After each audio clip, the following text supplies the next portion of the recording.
Assalamualaikum warahmatullahi wabarakatuh. Alhamdulillahi rabbil alamin. Wa bihi nasta'in ala umurid dunya waddin. Summa salatu wassalam ala khairi man ba'athahu Allah rahmatan lil alamin. Sayyidil anbiya'i wal mursalin Rasulullah Muhammad sallallahu alaihi wasallam wa ala alihi wa ashabihi ajma'in. Allahumma 'allimna ma yanfa'una wanfa'na bima 'allamtana wa zidna 'ilma innaka antal alimul hakim. Bapak-bapak, ibu-ibu, saudara-saudari kaum muslimin dan muslimat jamaah fardu subuh di Masjid An-Nadhirin yang dirahmati Allah Subhanahu wa taala. Marilah kita tak hentinya bersyukur kepada Allah seraya memanjatkan puja dan puji hanya kepadanya. Seraya berucap alhamdulillah ala kulli hal, segala puji bagi Allah dalam kondisi apapun. Semoga dengan senantiasa bersyukur kepada Allah, Allah bukakan pintu-pintu kebaikan lainnya untuk kita. Selawat berangkaikan salam kita hadiahkan kepada Rasulullah Muhammad sallallahu alaihi wasallam. Allahumma salli wa sallim wa barik alaihi. Beliaulah kekasih Allah, teladan bagi kita semua, dan harapan kita memperoleh syafaat di yaumil akhir kelak nantinya. Jamaah rahimakumullah, kembali kita berjumpa dalam kajian hadis, masih membahas hadis dalam kitab Bulughul Maram dan masih dalam bab kumpulan hadis At-Targhib fi Makarimil Akhlak. Hadis-hadis yang mendorong kita untuk berakhlak mulia. Hadis hari ini diriwayatkan dari sahabat Tamim Ad-Dari. Wa an Tamim Ad-Dari radhiyallahu an qala Rasulullah sallallahu alaihi wasallam ad-dinu an-nasihah thalathan. Qulna liman ya Rasulullah? Qala lillahi wa li kitabihi wa li rasulihi wa li a'immatil muslimin wa ammatihim. Akhrajahu Muslim. Dari sahabat Tamim Ad-Dari radhiyallahu an, Rasulullah sallallahu alaihi wasallam bersabda, agama merupakan petunjuk bagi manusia. Kemudian Nabi mengulang kata yang sama sebanyak 3 kali. Lantas kami para sahabat bertanya, untuk siapa wahai Rasulullah? Nabi menjawab, petunjuk manusia untuk berbuat baik kepada Allah, kepada kitabnya, kepada Rasulnya, kepada para pemimpin kaum muslimin, dan kepada umat Islam pada umumnya. Hadis diriwayatkan oleh Imam Muslim. Para hadirin rahimakumullah, hadis yang tadi saya bacakan ini termasuk di antara hadis yang sangat fundamental untuk kita pahami maksudnya dalam memahami Islam secara komprehensif. Tentunya agama ini bukan hanya sekedar kumpulan dari ibadah-ibadah ritual sebagaimana kita temukan pada agama-agama yang lain. Tapi Islam adalah satu sistem kehidupan yang dari awal hingga akhir dengan begitu menyeluruh mampu memberikan tuntunan kepada manusia dari hal yang paling kecil sampai hal yang paling besar.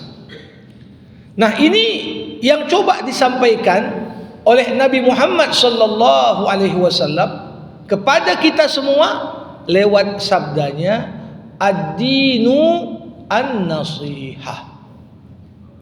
Kalau kita coba artikan sederhana, Nabi seakan-akan mengatakan intisari beragama adalah saling menasehati.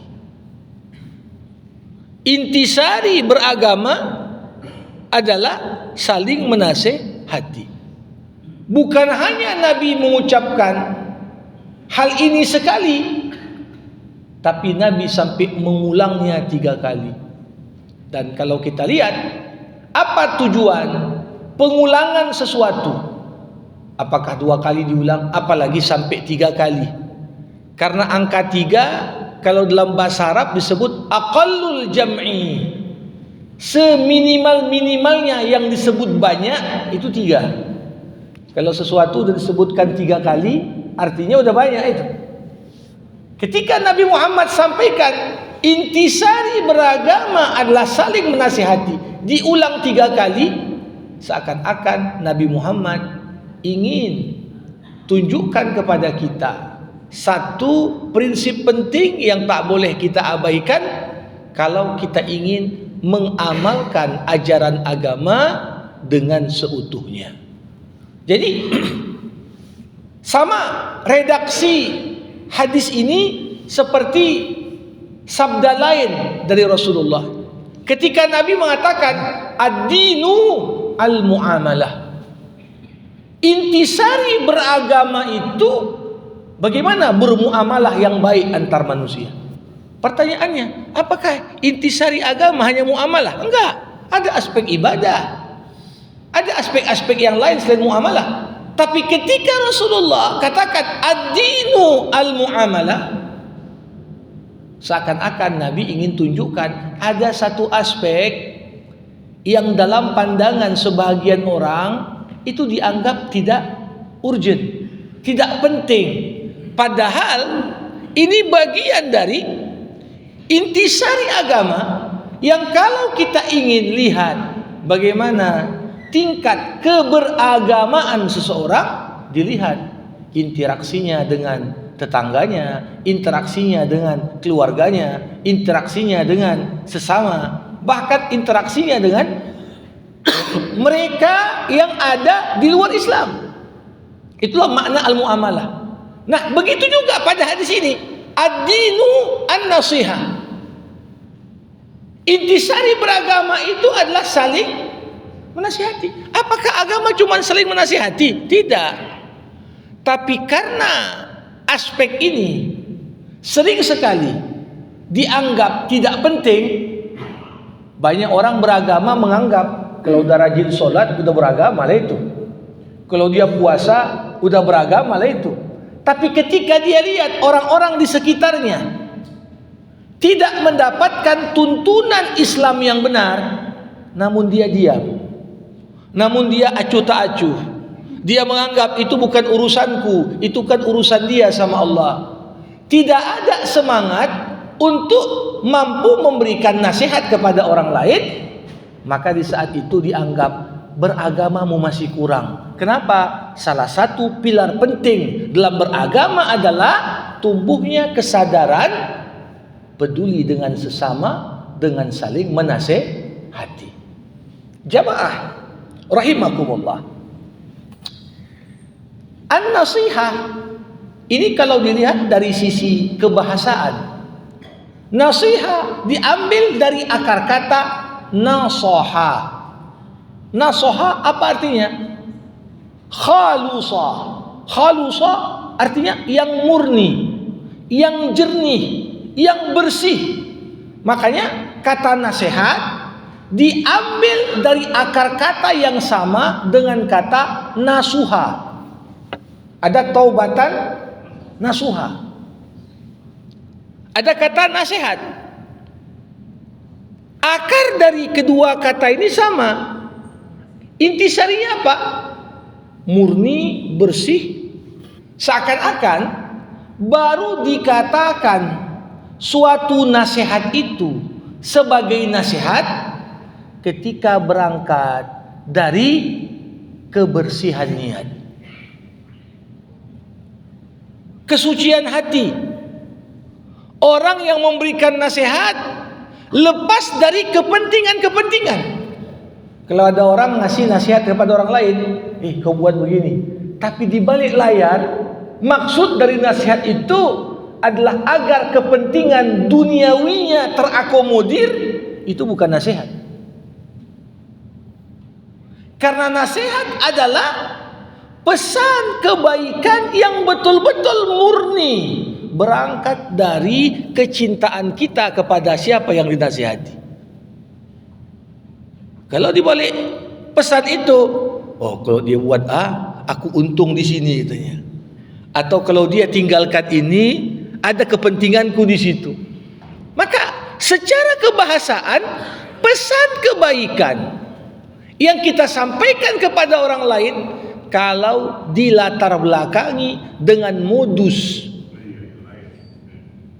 banyak kepentingan-kepentingan, banyak hal-hal yang pada akhirnya itu bisa dibaca oleh orang. Bukan hanya nasihat itu tidak memberikan kekuatan untuk dapat diterima, tapi orang menilainya sebagai sesuatu yang ganjil. Ngapain pula si fulan kasih nasihat kepadaku seperti ini? Padahal itu kan berkaitan dengan bisnisnya.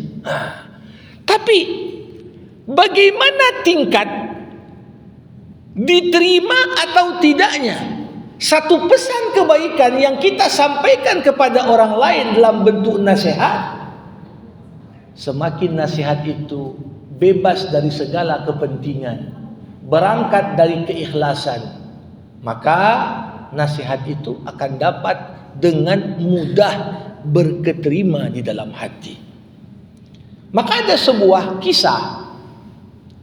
Pernah suatu ketika Al-Imam Al-Hasanul Basri, dia duduk mendengarkan ada seseorang menyampaikan tausiah. Dia duduk di belakang, dia dengar. Lantas tausiah tersebut beliau rasakan kok agak berat masuk ke dalam hati. Maka selesai dari tausiah tersebut, datanglah Al-Hasanul Basri berbicara kepada yang menyampaikan. Saudaraku, beliau katakan, aku duduk mendengarmu sampai akhir, tapi apa yang kau sampaikan terkesan berat untuk diterima dalam hati. Beliau katakan, ini mungkin sebabnya dua hal. Satu dari dua hal. Yang pertama, boleh jadi ketika kau berikan nasihat, hatimu tak ikhlas, ada kepentingan di balik nasihatmu, sehingga yang mendengar tidak menerima dengan baik. Orang akan mengatakan, alah si fulan ngomong begini, ya sasarannya ke sini katanya. Semakin cakap seorang itu, kita rasakan bias kepentingan, nasihatnya itu tidak akan berketerima dengan baik. Atau yang kedua, kata Hasan Basri, ya boleh jadi hatiku yang kotor, sehingga apa yang kau sampaikan dari nasihat itu pun tak dapat masuk ke dalam hati dengan baik. Jadi kata nasihat yang artinya suci, bersih, bebas kepentingan, ini menyasar kepada dua sisi. Sisi orang yang bicara, kalau mau memberikan nasihat, berikanlah nasihat berangkat dari keikhlasan, berangkat karena Allah, berangkat karena tujuan ingin memberikan kebaikan untuk orang lain, bukan mencari kebaikan untuk diri sendiri. Ini yang pertama. Yang kedua, nasihat itu baru dianggap nasihat ketika yang mendengarnya pun hatinya bersih. Hatinya bersih. Kebersihan hati kita menjadikan nasihat orang itu bukan hanya masuk telinga kiri, keluar telinga kanan. Bahkan ada sebagian yang gak masuk pun telinga kiri, membal dia. Saking tertutupnya telinga itu untuk menerima nasihat. Kalau masuk telinga kiri, keluar telinga kanan, minimal lewat ya. Tapi ada yang bahkan sama sekali tak masuk. Kenapa? Ini yang Allah Subhanahu wa taala katakan dalam banyak ayat. Ada orang-orang yang hatinya sudah terkunci. Khatamallahu ala qulubihim wa ala sam'ihim wa ala absarihim ghishawatun. Allah tutup hatinya, matanya, telinganya. Dengan apa? Disumpal. Kenapa disumpal itu? Ada sesuatu yang kotor. Apakah yang ngomong tidak berangkat dari kesucian hati, atau yang menerima juga tidak menerimanya dengan kondisi hati yang bersih? Sehingga nasihat tinggal nasihat. Disinilah kenapa Nabi Muhammad secara khusus mengatakan ad-dinu an-nasihah. Bahkan diulang sebanyak 3 kali.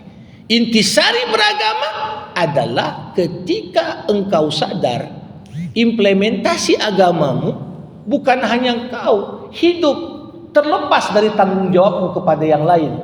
Kau anggap kalau diriku udah baik, ya udahlah, persetan orang mau ngapain. Kita menganggap kalau diri kita sudah bersih, kita bahkan menutup diri untuk dinasihati orang lain.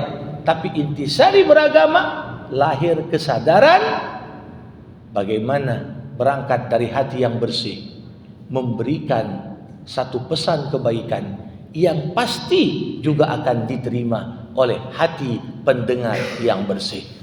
Jamaah rahimakumullah, kita menyadari betul di dalam Al-Quran Allah menurunkan surah Al-Asr.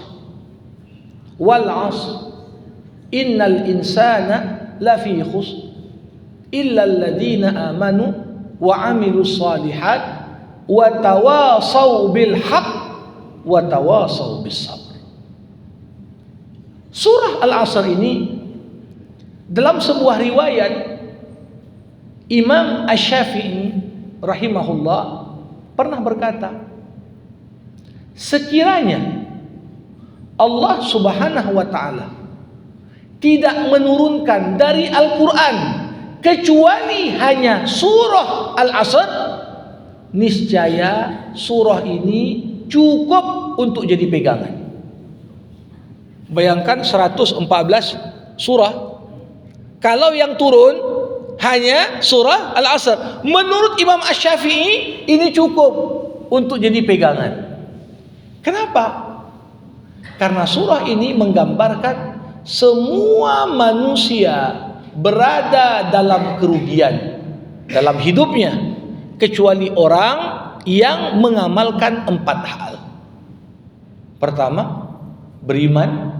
Kedua, beramal soleh. Yang ketiga dan keempat, saling menasihati. Apakah saling menasihati dalam kebenaran? Apakah saling menasihati dalam kesabaran? Jadi nasihat itu setengah agama, jamaah rahimakumullah.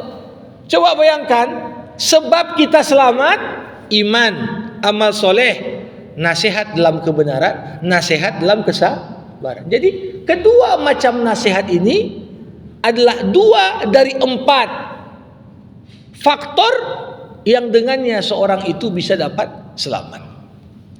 Beberapa ulama menyebutkan, aku memahami penafsiran surah Al-Asr ini dari seorang penjual es.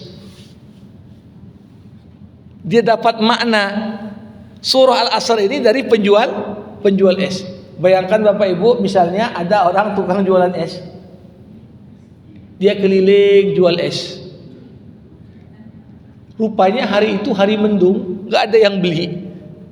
Bayangkan bagaimana seorang penjual es itu dalam kerugian yang nyata, karena walaupun dia beraktivitas, tapi kalau barang dagangannya itu enggak laku, artinya apa? Esnya itu akan mencair. Esnya akan mencair. Nah, begitu juga manusia. Jatah hidup kita berapa? Selama dalam hidup ini kita tidak saling menasihati, bertambah usia tapi tak ada saling menasihati, maka kita masuk dalam kelompok yang merugi. Bahkan lewat sosok penjual es keliling Bagaimana kita lihat es batunya mencair atau es krimnya mencair. Kalau udah keliling kemana-mana tak ada yang mau beli. Begitulah hakikat hidup manusia tanpa nasihat. Jamaah rahimakumullah. Ad-dinu an-nasihah. Salasan. Intisari beragama adalah saling menasihati. 3 kali disebut Nabi. Dan kita dapatkan kesan dari surah Al-Asr, menasihati itu ada 2 macam. Menasihati dalam kebenaran, maksudnya apa? Ketika kita melihat ada orang melakukan perbuatan yang tidak pantas dan tidak benar, maka tanggung jawab kita adalah memberikan pesan kebaikan kepadanya. Kita ajak dia berbuat baik, kita cegah dia dari berbuat yang mungkar. Itulah nasihat itu, salah satu wujudnya adalah amar ma'ruf nahi mungkar. Karena intisari dari nasihat itu, nampak orang tak solat, kita ajak solat. Nampak orang berjudi, kita cegah dia dari berbuat judi. Itu dia. Inilah makna watawasau bil haq. Mana acuan kebenaran? Ajak dia pada kebaikan atau cegah dia dari perbuatan buruk. Tapi intisari beragama bukan soal melulu pesan kebaikan dan kebenaran, tapi ada bentuk yang kedua, watawasau bis sabar. Saling menasihati dalam kesabaran. Apa makna saling menasihati dalam kesabaran? Watawasau bis sabr inilah yang dalam ayat lain Allah Subhanahu wa taala katakan, ya ayyuhalladzina amanu isbiru wasabiru warabitu wattaqullah la'allakum turhamun. Wahai orang-orang yang beriman, sabarlah kau dan saling menyabarkanlah engkau, dan tetaplah tegak berjuang di medan perang. Bertakwalah kepada Allah Subhanahu wa taala, ya, Maha mengetahui apapun yang kau kerjakan. Jadi kata sabiru artinya kita melihat ada orang dalam kesulitan, goyah keimanannya, maka penting bagi kita untuk menguatkannya dalam kesabaran. Orang yang sedang sakit, nampak dia begitu down mentalnya akibat sakit itu, datang kita memberikan kata-kata penyemangat. Orang yang baru kehilangan orang-orang tercinta, datang kita bertakziah kepadanya, memberikan setawar sedingin. Ini nasihat juga dalam kesabaran. Ada orang baru kena tipu, ya, maka kita pun sampaikan kepadanya kata-kata yang dapat mengokohkan dia tetap dalam kebenaran dan kesabaran. Jadi kadang-kadang kualitas seseorang diukur dari kata-kata yang diucapkannya, Bapak Ibu.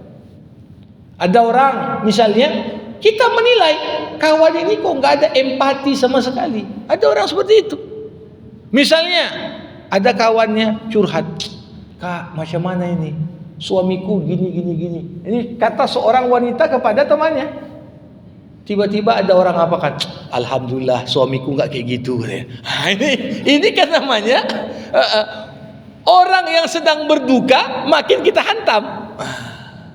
Seharusnya kata-kata ketika seorang sedang mencurahkan isi hatinya, menyampaikan kesedihannya, sampaikanlah kata-kata yang dapat menguatkannya, bukan malah memprovokasinya. Ini namanya tidak watawasau bis sabri.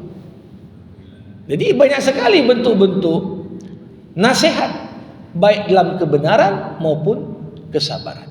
Nah, jamaah rahimakumullah, lanjutan dari ayat dari hadis ini adalah tatkala sahabat Rasulullah bertanya dengan lebih jauh. Qulna liman ya Rasulullah?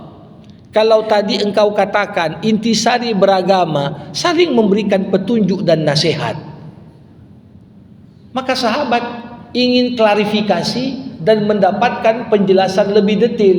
Kepada siapa kami kasih nasihat? Kepada siapa kami memberikan petunjuk? Untuk siapa? Rasulullah sallallahu alaihi wasallam. kemudian menjawab. Nasihat itu kita sampaikan untuk 5 hal. Pertama, lillahi wali kitabihi wali rasulihi wali a'immatil muslimin wa ammatihim. Pertama, berikan nasihat untuk berbuat baik kepada Allah. Kedua, berikan nasihat berbuat baik kepada kitabullah. Yang ketiga, berikan nasihat berbuat baik untuk Rasulullah. Yang keempat, berikan nasihat untuk berbuat baik kepada para pemimpin umat Islam. Dan yang kelima, berikan nasihat untuk berbuat baik kepada umat Islam pada umumnya. Kita coba telaah satu persatu dari 5 poin ini. Yang pertama, jamaah rahimakumullah, dikatakan lillah. Kalau kita ingin mengamalkan agama dengan memberikan nasihat, berikanlah nasihat bagi Allah. Apa maksudnya memberikan nasihat bagi Allah? Maksudnya adalah bagaimana kita untuk diri sendiri lakukanlah ibadah dengan ikhlas karena Allah. Jadi orang yang memberikan nasihat, sebelum dia nasihati orang lain, terlebih dahulu dia nasihati diri sendiri untuk Allah, bagi Allah. Bagaimana menasihati Allah? Bukan kita bilang Allah buat gini, buat gitu, bukan begitu. Tapi laksanakanlah ibadahmu kepada Allah dengan ikhlas. Itulah bentuk nasihatmu untuk Allah. Ketika kita mau sholat, kita tanya, sudah ikhlas gak sholat? Ketika kita bersedekah, kita tanya, sudah pantas gak sedekahku diterima di sisi Allah karena keikhlasan? Nah, jamaah rahimakumullah, para ulama menyebutkan apa sih sebenarnya indikator ikhlas satu ibadah kepada Allah. Kalau dikatakan tadi nasihat bagi Allah, beribadah dengan ikhlas. Apa tanda ibadah itu ikhlas karena Allah Subhanahu wa taala? Ciri pertama disebutkan para ulama, ayyastawiyal amalu fil madhi wazzam. Satu amal itu dinilai ikhlas kalau kualitas yang kita kerjakan dari ibadah itu sama bagusnya, baik setelah ibadah kita dipuji ataupun setelah beribadah kita dicaci. Kalau misalnya saat dia ibadah dipuji, semangat dia, nanti sholat lagi lah. Tapi begitu selesai dia beribadah, dicaci orang, alah sok gini sok gitu, udah kalau gitu besok nggak usah buat lagi lah. Selama yang kita buat itu memang Allah perintahkan, mau dipuji mau dicaci tetap lakukan, dan pastikan kualitasnya itu harus sama. Tapi kalau pas sedekah dipuji buat lagi, begitu dibuat sedekah lain dicaci, udahlah nggak usah sedekah lagi lah. Meninggalkan satu amal karena takut dicaci maki orang, itu termasuk riya. Amal itu diperintahkan Allah, tapi kita nggak mau kerjakan amal itu. Kenapa? Takut dimaki orang.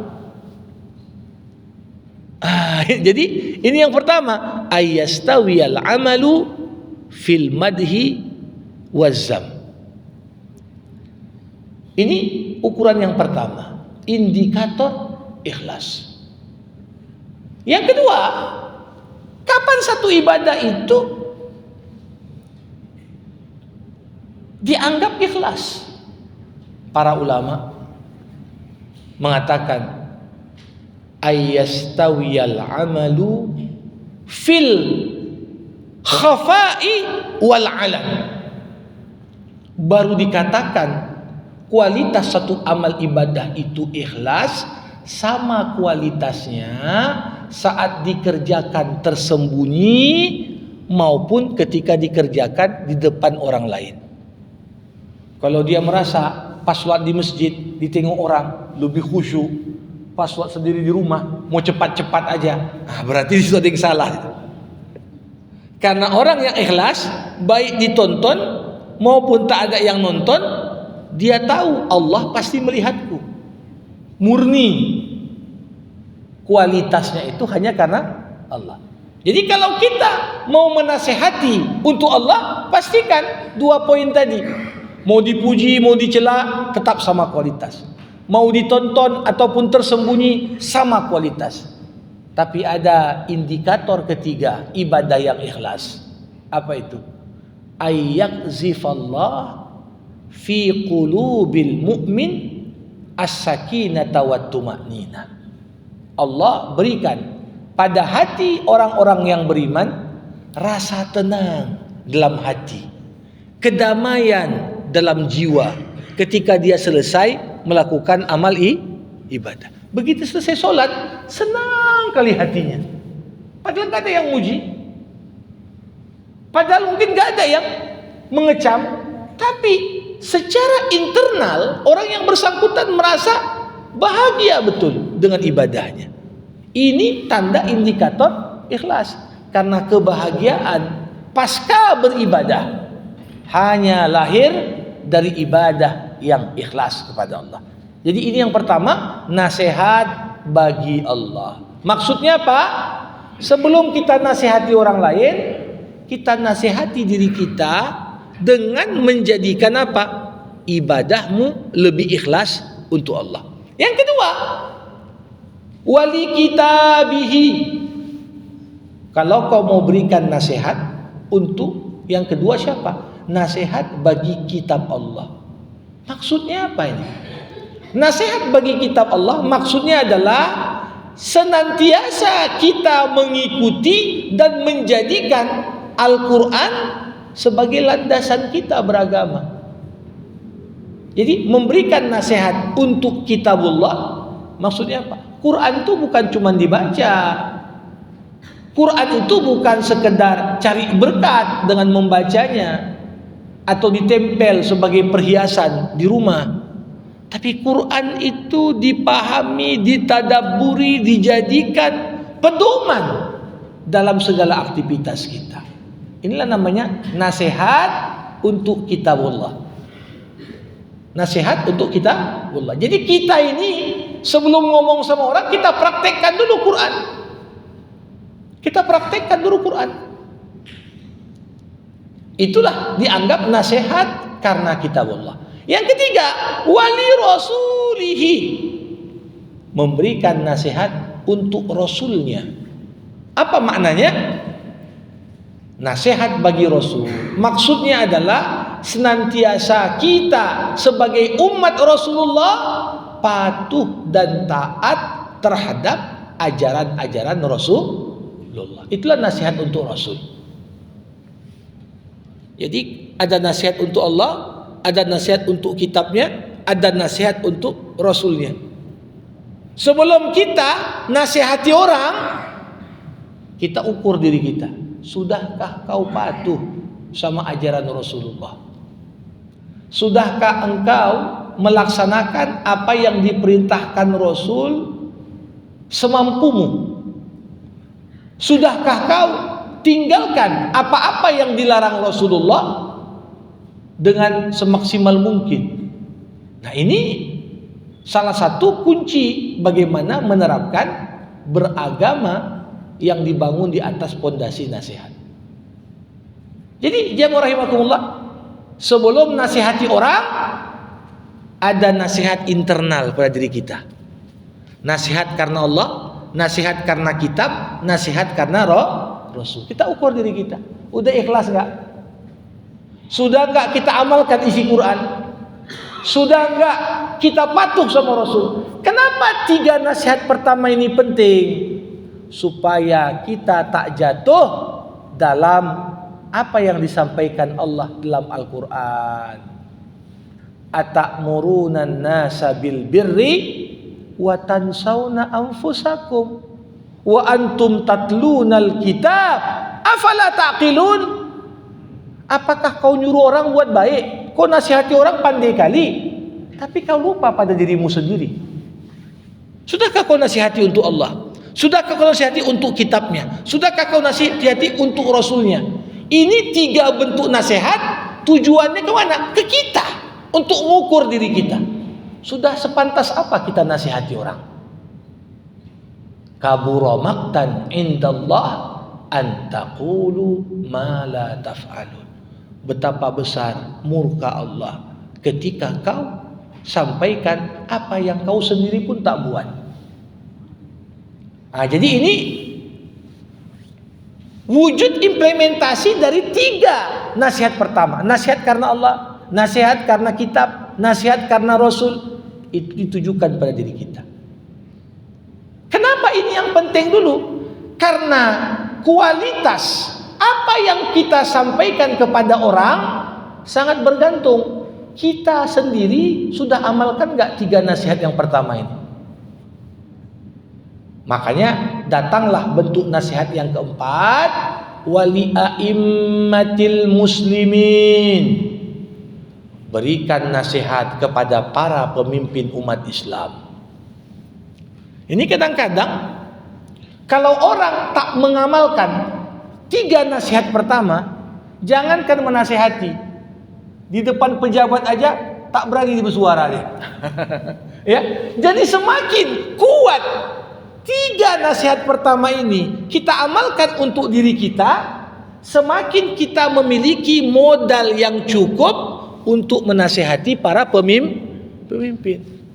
Dan ini adalah salah satu dalil yang paling penting bahwasanya apa? Rakyat punya tugas pengawasan kepada pemimpinnya. Ini bukan berarti pemimpin mau buat suka hati, merubah aturan main suka hati, kita diam saja. Enggak. Kita perlu ingatkan, karena itu adalah bagian tanggung jawab kita disuruh menasihati. Kita perlu nasihati. Makanya tatkala Umar bin Khattab radhiyallahu an dilantik menggantikan Abu Bakar As-Siddiq sebagai khalifah pertama, pidato Umar yang sangat fenomenal. Umar katakan, kalau aku bengkok, luruskan aku. Kata Umar, kalau aku bengkok, aku menyimpang dari aturan main yang ada, luruskan aku. Ketika itu ada seorang Arab Badui, dia berteriak di depan keramaian yang menonton pelantikan itu. Apa kata Badui tadi? Umar, kalau kau bengkok, kuluruskan dengan pedangku ini. Kuluruskan dengan pedangku ini. Apa kata Umar? Umar lantas berkata, segala puji bagi Allah yang masih memberikan untuk Umar orang yang siap meluruskannya dengan pedangnya kalau Umar bengkok. Nah, ini mana yang mendasar? Ada kesadaran pada diri pemimpin, ada kesadaran pada diri rakyat. Artinya apa? Ya kita sama-sama ngawasi. Karena ini bagian dari intisari beragama. Intisari beragama. Makanya jamaah rahimakumullah, apa yang terjadi kalau nasihat untuk Allah, untuk kitab, untuk Rasul tidak jalan pada diri setiap pendakwah? Yang terjadi, dia bukan menasihati pemimpin, malah dia pula ikut dalam kelompok pemimpin. Ini dia, pemimpin bengkok, dia pun ikut bengkok. Kenapa? Karena 3 tanggung jawab pertama dalam menasihati nggak jalan. Dia nggak ikhlas dalam ibadahnya, dia nggak patuh untuk menerapkan Quran, dia nggak patuh kepada Rasul. Begitu mendekat kepada para pemimpin, ada keseganan. Ya, nanti kalau kau bilang ini payah juga ini, katanya. Bahkan tak jarang ketika ada orang mendekat, niatnya menasihati, tapi kalau tak jalan 3 nasihat pertama, semua yang mendekat ujung-ujungnya jadi stempel pembenaran untuk kebijakan pemimpin yang salah. Ini yang terjadi. Kita lihat. Maka ada sebuah buku ditulis oleh Asy-Syahid, seorang ulama kontemporer, meninggal di abad ke-20 di Mesir, ketika beliau berani melantang mengkritik Jamal Abdul Nasir, presiden Mesir yang ujung-ujungnya berubah jadi diktator. Beliau tulis sebuah buku, judulnya apa?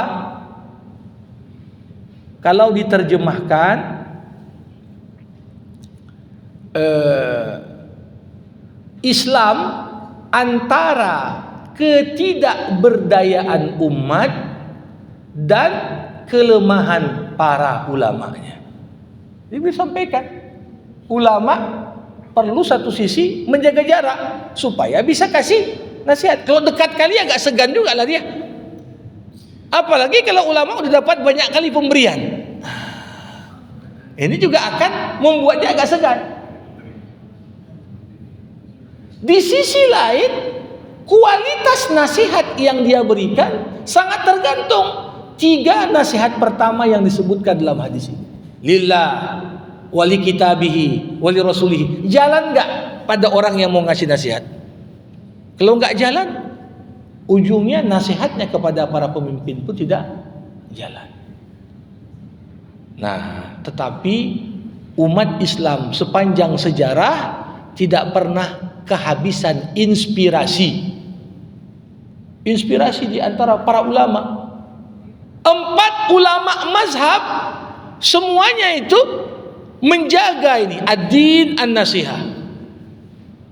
Siapa yang enggak kenal Imam Abu Hanifah?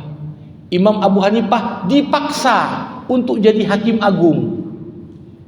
Menolak Abu Hanifah. Kenapa? Karena dia tak mau jadi boneka penguasa. Ngapain jadi hakim agung? Tapi putusannya harus mengakomodir apa pengen penguasa. Nggak mau dia. Karena dia mau hakim itu berdiri independen. Kalau khalifah salah ya tetap dihukum. Karena menolak, dia pun masuk penjara. Imam Malik ketika ingin dijadikan mazhabnya sebagai mazhab resmi, kitabnya, kitab Muwatta, ingin dijadikan sebagai undang-undang, Imam Malik menolak. Nggak bisa. Kitabku ini bukan undang-undang, ini kumpulan hadis. Nggak mungkin kupaksakan mazhabku kepada orang yang sudah bermazhab yang lain. Menolak, dia dipukuli. Sehingga di akhir hayat Imam Malik, beliau pun tangannya ini seperti lumpuh karena dipukul. Maka beliau pun solat tanpa bersedekap. Imam Syafi'i banyak sekali pernah dituduh beliau itu kecenderungan terhadap Syiah, dituduh-tuduh dengan hal-hal yang lain. Ya, termasuk Imam Syafi'i berpindah dari Mesir, dari Irak ke Mesir. Ini juga terlepas dari tekanan-tekanan yang diberikan penguasa, tapi tetap dia sampaikan nasihat. Apalagi Imam Ahmad bin Hambal, Imam Hambali dipenjara hampir 3 tahun lebih gara-gara dia menolak ketika penguasa dikuasai oleh orang-orang Mu'tazilah mengatakan Quran itu makhluk, yang enggak mengatakan itu harus siap-siap dihukum. Dia berani untuk menentang kalau sesuatu yang salah. Nah, jadi di sini ad-dinu an-nasihah, bagian keempat, nasihat untuk para pemimpin umat Islam. Ini satu bagian yang saya kira bagi orang yang dekat pada lingkar kekuasaan penting sekali agar nasihatnya itu bernas, agar nasihatnya itu berpengaruh. Terapkan dulu 3 nasihat pertama untuk dirinya. Nasihat karena Allah, nasihat karena kitab, nasihat karena Rasul. Barulah ada kekuatan memberikan nasihat. Makanya kita lihat tanda kedudukan nasihat kepada para pemimpin ini penting sekali. Rasulullah pernah katakan dalam sebuah hadis, penghulu para syuhada adalah Hamzah ibnu Abdul Muttalib, dan seseorang yang mendatangi pemimpin yang zalim, kemudian dia berkata, tinggalkan kezalimanmu. Kemudian pemimpin itu tidak setuju, tidak terima. maka dia pun dibunuh. Itu dianggap penghulu para syuhada. Jadi artinya apa? Ya, yang namanya menasihati penguasa itu juga ada risiko. Kalau menasihati orang biasa aja ada risiko nggak disukai, apalagi menasihati orang yang punya kekuasaan, tentunya risikonya lebih besar.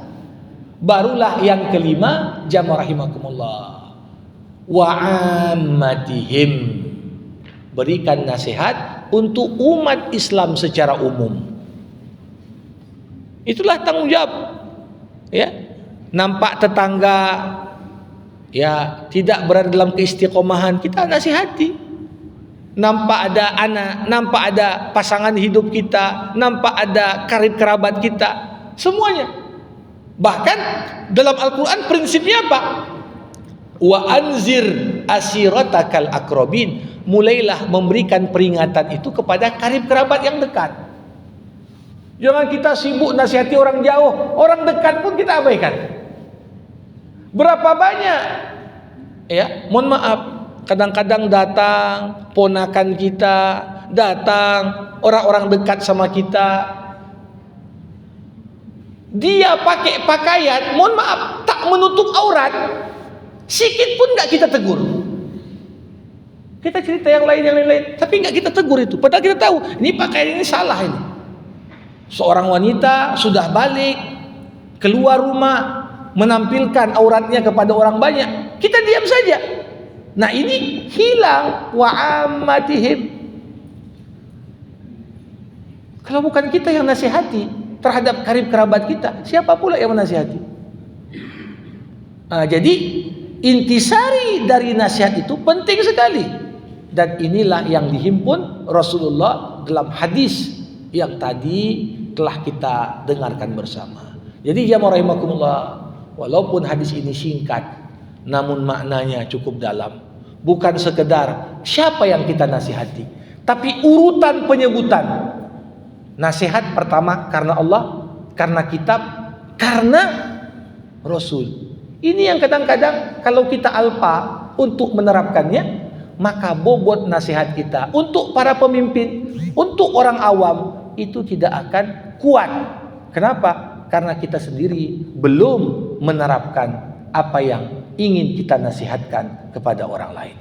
Demikian pengantar yang dapat saya sampaikan di jumpa kita pagi hari ini. Sebelum ditutup dengan doa nantinya, saya persilahkan kalau ada yang mau bertanya, berkomentar, dipersilahkan. Silakan. Assalamualaikum warahmatullahi wabarakatuh. Waalaikumsalam warahmatullahi. Kenapa Allah menyuruh kita sholat, tapi dia tidak sholat? Tapi kenapa Allah menyuruh berselawat kepada Rasulnya, tapi Allah berselawat beserta malaikatnya? Mohon penjelasan. Jamaah rahimakumullah, Allah memerintahkan kepada kita sholat karena sholat sangat kita butuhkan. Sedangkan Allah nggak butuh sholat.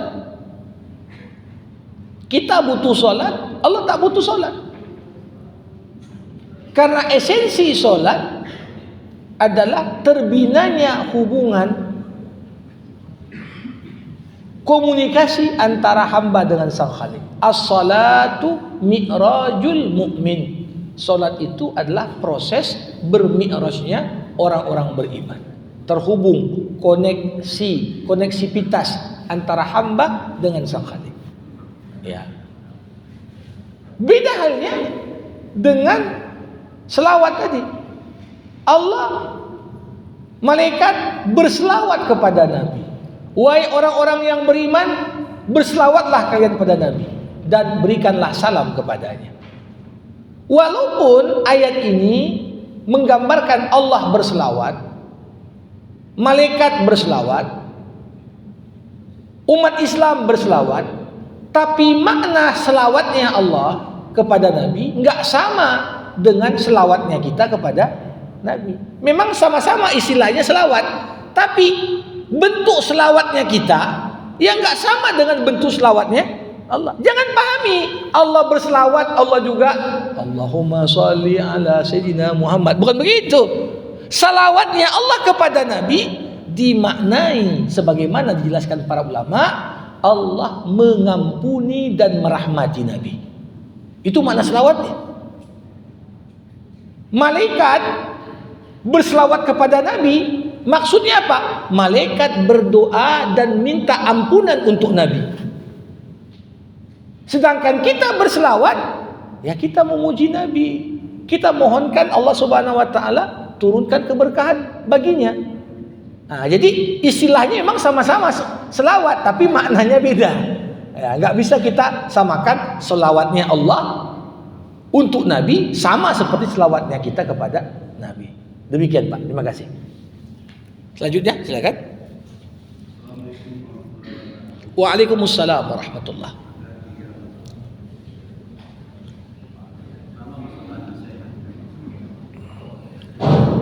Apa masalah nasihat? Nasihat ini diutamakan dulu kepada diri sendiri. Jadi selama diri sendiri belum berubah, apakah kita boleh menasihati orang? Jadi sebagai contohnya kita lihat banyak para nasihat sebelumnya ikut dalam pemerintahan. Nah, nasihat dikritis. Kemudian setelah dia masuk pemerintahan berubah. Jadi apa yang saya lihat itu bagaimana perasaannya? Apakah diri sendiri dulu harus mengikuti diri sendiri atau bagus? Yang kedua, masalah kita beta dalam ibadah. Untuk beta ibadah ini salah satunya adalah merasa lezat. Nah, jadi selama ini kita berusaha bagaimana lezat itu? Nggak terasa, nggak tahu gitu. Kita laksanakan ibadah, nggak terasa lezatnya. Jadi bagaimana caranya merasa lezat? Yang ketiga, cinta pada Allah dan Rasul. Cinta ini akhir-akhirnya kan adalah rindu, timbul rindu. Nah, kita sudah mencintai, tapi rindu itu tidak datang. Nanti bagaimana caranya timbul rindu? Terima kasih. Jamaah rahimakumullah. Apakah orang yang belum mengamalkan apa yang ingin dinasihatkannya nggak boleh menasihati? Dasarnya boleh saja dia menasihati, tapi kekuatan nasihatnya itu tidak akan sekuat kalau orang itu sudah mengamalkannya. Apalagi ya zaman sekarang kan banyak kritik dan nasihat orang dari luar dipatahkan oleh yang dikritik. Yalah, kau kan ngomong gitu karena kau belum duduk katanya. Atau dibalikannya, kau pun duduk gitu juga ya dulu katanya. Ini yang membuat akhirnya apa? Nasihat itu seperti tidak ada marwah. Nasihat itu seperti tak punya bobot. Kenapa? Karena disampaikan oleh orang yang terkesan pada nasihat itu kental kali kepentingan. Dan tak jarang ini kita baru mendengar potongan ketua umum sebuah partai, dia bilang, ya aku pun dulu aktivisnya, tapi begitu ku tengok ya sekarang aku terjabat, enak juga ini katanya. Sampai dia bilang, ya kalian kalau belum menjabat gak usah kritik-kritik katanya, nanti kalau menjabat pun gitu juga nya kalian. Ini salah satu bentuk kerancuan dalam berpikir. Seakan-akan semua orang diukur macam dia semua, yang berpikir secara pragmatis. Yang penting kepentingannya apa. Nah, jadi kita bisa saja menasihati, tapi nasihat itu tidak akan punya bobot kalau nampak diri kita sendiri pun tak buat. Tapi orang yang sudah mengamalkan ngomong dia, ya, itu kita merasa ucapannya itu bukan kemudian kita tuduh, ya si Fulan kan memang pandai merangkai kata-kata. Ini bukan soal merangkai kata-kata. Kata-kata yang diucapkan, yang sudah dibuat, beda dengan kata-kata yang cuman omon-omon. Istilah orang zaman sekarang, omon-omon itu katanya. Nah, ya, tapi dia ngomong, memang udah selama dia menjabat dia buat. Kita yang mendengar pun, keras ini, ada bobotnya ini. Bukan sekedar kepandaian merangkai retorika, tidak. Ini yang saya katakan tadi. Ketika apa yang kita nasihatkan kita udah lebih buat lebih dulu, itu kita akan terasa ada bobot pada nasihat itu. Beda, kata-kata yang sama diucap oleh orang yang ketika menjabat tak buat begitu. Orang akan bilang, yalah kau kan ngomong aja karena nggak menjabat lagi katanya. Jadi ini yang jadi problem. Ya, yang kedua, lezatnya ibadah. Apa bentuknya? Jamaah rahimakumullah. Ada satu ayat Al-Quran. Waliman khafa maqama rabbihi jannatan. Bagi siapa yang takut kepada Tuhannya, maka Allah berikan untuknya 2 surga. Para ulama menjelaskan maksud ayat ini apa? Orang yang takut kepada Allah dapat 2 surga. Apa itu? Surga di dunia dan surga di akhirat. Apa bentuk surga di dunia? Bentuk surga di dunia inilah yang diungkapkan oleh seorang ulama ketika dia dipenjara, diasingkan, bahkan ingin dibunuh oleh seorang penguasa yang zalim. Dengan santai dia katakan, apa yang bisa dilakukan pemimpin zalim itu kepadaku, katanya. Kalau dia bunuh aku anggap santai saja. Kematianku adalah syahadah, aku mati syahid, katanya. Kalau dia ingin penjarakanku, ya sudah, aku anggap saja momentum aku di penjara itu aku sedang berkhalwat, berduaan dengan Allah. Kalau dia asingkan aku, buang jauh-jauh, ku anggap aja momen pengasinganku itu adalah sebagai siyahah, aku jalan-jalan. Esensinya apa? Surga di dunia, apapun yang terjadi pada kita, orang beriman hatinya tetap dipenuhi dengan kedamaian, ketenangan. Walaupun makannya kita tengok, pakaiannya kita tengok, ya jauh dari kata mewah. Tapi intisari bahagia di mana Bapak Ibu? Dalam hati.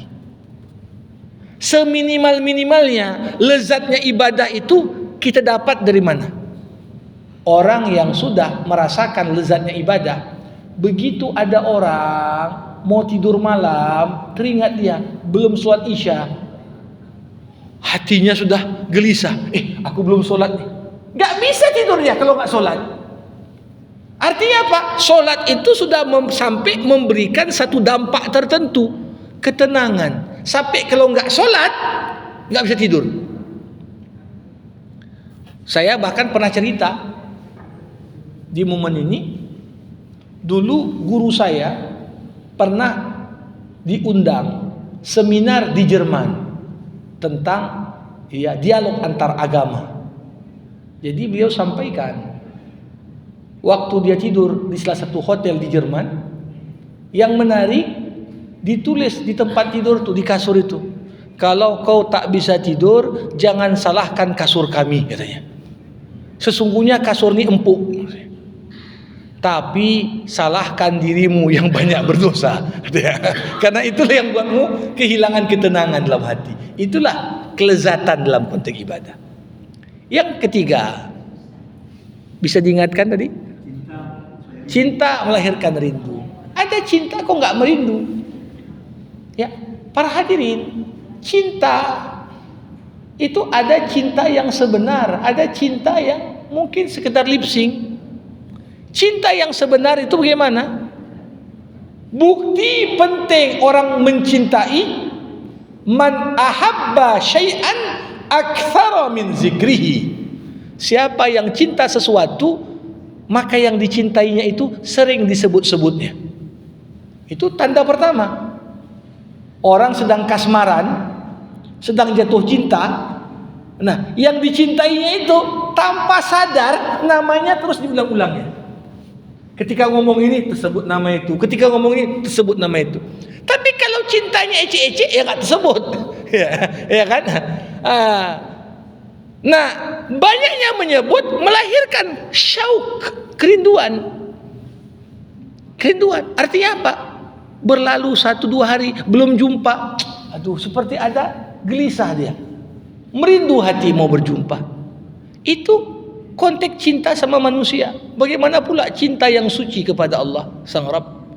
Rindunya manusia kerinduan kita kepada Allah, kerinduan kita kepada Rasulullah, ini tercermin. Salah satu sahabat Nabi yang diberikan Allah umur panjang adalah sahabat Bilal bin Abi Rabah. Dalam beberapa riwayat, usia Bilal itu sampai 90-an, bahkan ada yang mengatakan di atas 100 tahun umurnya ketika meninggal. Jadi Bilal ini, karena satu persatu sahabat Nabi sudah meninggal dunia, lingkungan yang hidup itu udah tinggal para tabi'in, ya, para tabi'in, nggak banyak lagi tersisa para sahabat. Beliau malah merasa hidup di dunia nggak seru lagi. Kenapa? Orang yang dicintainya udah nggak ada lagi. Bahkan ketika Bilal sakit keras di malam hari, demam panas, di pagi hari anaknya udah takut karena tanda-tanda makin dekat ajal sudah nampak.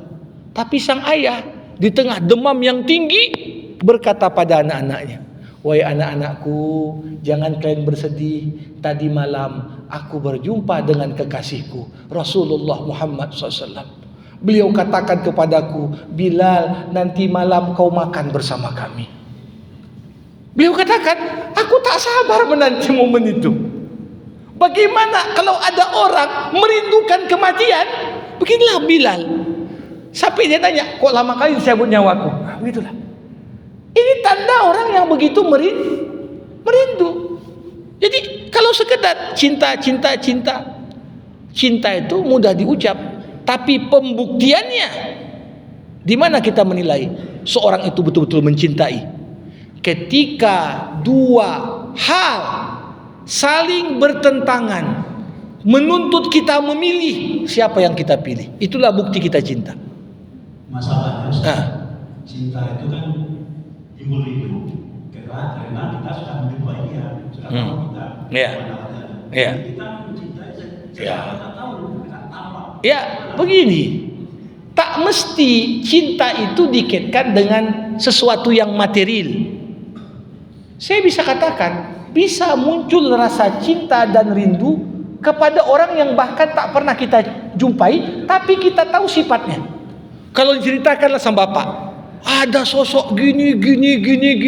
Semua yang diceritakan tentang orang itu membuat bapak terkesima. Tapi gak pernah kita jumpa dia, cuma dengar cerita tentang dia. Kira-kira merindu gak? Pasti kita, aku pengenlah jumpa sama si fulan, walaupun gak pernah jumpa. Gak mesti harus cinta itu nengok dulu. Itu berarti kadar yang sangat rendah ketika kita melandaskan sesuatu pada materi. Kalau nampak baru cinta, tapi tidak. Mungkin bagi manusia mencintai yang gak pernah dilihatnya, tapi dia mendengar tentangnya sesuatu yang indah-indah dan baik-baik. Demikian. Ya. Baik. Jamaah rahimakumullah, mari sama kita tutup dengan doa. Alhamdulillahirabbil alamin. Hamdan yuwafi ni'amah wa yukafi'u mazidah. Ya Rabbana lakal hamdu kama yanbaghi li jalali wajhikal karim wa li 'azimi sultanik. Allahumma salli ala sayidina Muhammad wa ashghil adh-dhalimin bidh-dhalimin wa akhrijna min bainihim salimin. Allahumma 'allimna ma yanfa'una wanfa'na bima 'allamtana wa zidna 'ilma innaka antal 'alimul hakim. Allahumma akhrijna min dhulumatil jahli wal waham ila anwaril ma'rifati wal ilm wa min wuhuli syahawat ila jannatil qurbat. Allahumma a'inna ala dhikrik wa syukrik wa husni ibadatik. Allahumma arinal haqqa haqqa warzuqna ittiba'ah wa arinal batila batila warzuqna ijtinabah. Rabbana ij'al jam'ana hadza jam'an marhuma wa tafarruqana min ba'dihi tafarruqan ma'suma. Allahumma khtim lana bihusnil khatimah wa la takhtim alaina إلا بحسن الخاتمة. ربنا آتنا في الدنيا حسنة وفي الآخرة حسنة وقنا عذاب النار. وصلى الله على سيدنا محمد وعلى آله وأصحابه أجمعين والحمد لله رب العالمين. Terima kasih. Mohon maaf atas segala kekurangan. Wassalamualaikum warahmatullahi wabarakatuh.